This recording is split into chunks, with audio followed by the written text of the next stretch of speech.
Hello. In this edition of Kopp Classroom, we're going to be discussing how to derive the Pythagorean identity. The Pythagorean identity starts with the unit circle, which we know is defined with a radius of 1, and where the x and y coordinates can be expressed as cosine of theta and sine of theta, where the angle from the origin to our point and the x-axis is our theta. We should recognize, though, that this triangle created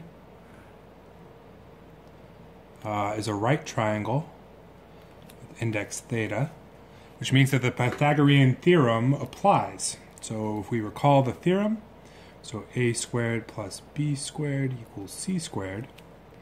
But in this triangle, we know from our coordinates that this is cosine theta and sine theta.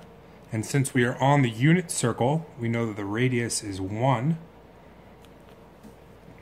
So simply plugging in these coordinates yields what we call the Pythagorean identity. So sine squared plus cosine squared theta is equal to 1.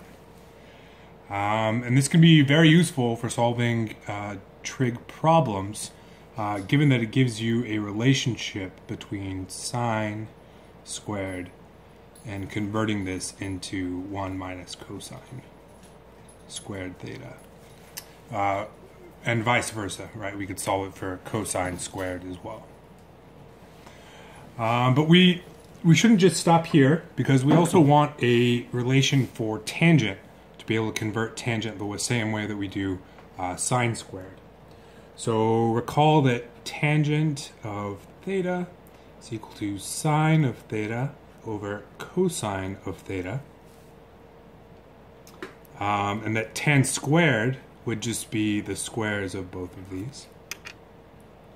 So if we take our Pythagorean identity, cosine squared of theta plus sine squared theta equals 1, we can create tangent squareds if we divide everything by cosine squared. So what does that give us? So dividing by cosine squared theta on both sides